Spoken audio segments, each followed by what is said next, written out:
want to first get your initial thoughts on this call. That it's a distraction for what's really happening.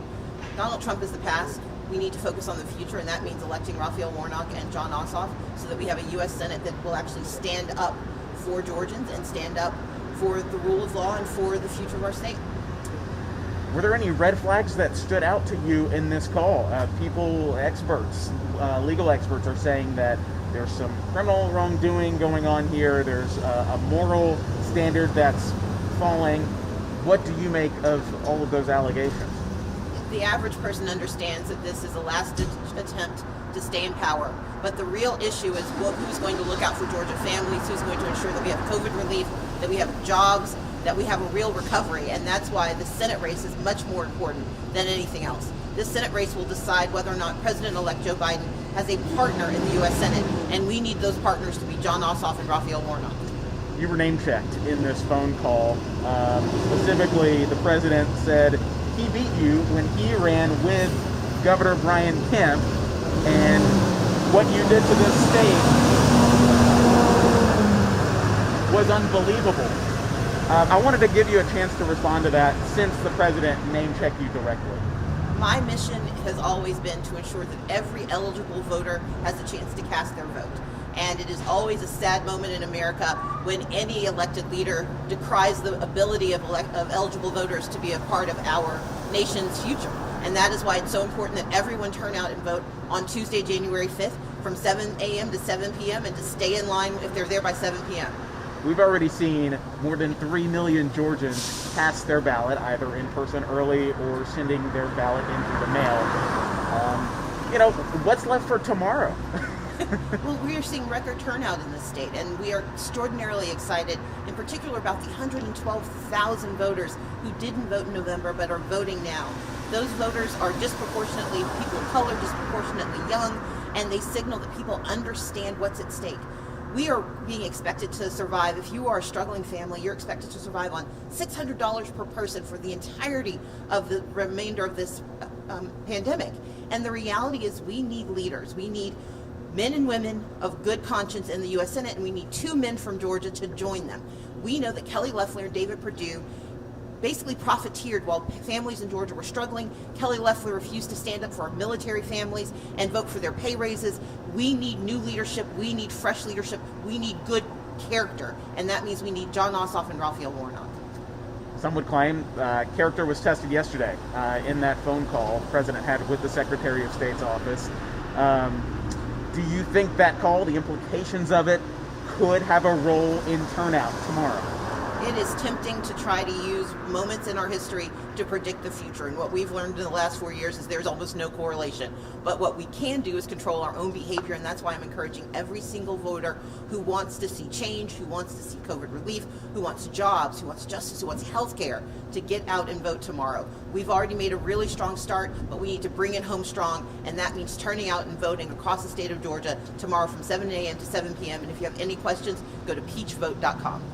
The president calls into question the election results here in Georgia. You have spent the bulk of the last really 3 to 4 years fighting for voting rights, for people to be eligible to get that right and to voice their vote. Do you think that this undermines any of that work or progress that you've made? It's always a difficult and terrible thing when elected officials will lie in order to win. What we were able to demonstrate over the last few years is that voter suppression is real in Georgia. We've been able to mitigate it on a number of fronts. And that's why the Secretary of State had to confirm the results, because we were able to make certain that nearly 5 million Georgia voters' voices were heard. Anyone who would spread misinformation to benefit themselves versus doing the hard work of benefiting Georgia voters does not deserve the respect of Georgia voters. Is this what you would call subversive tactics?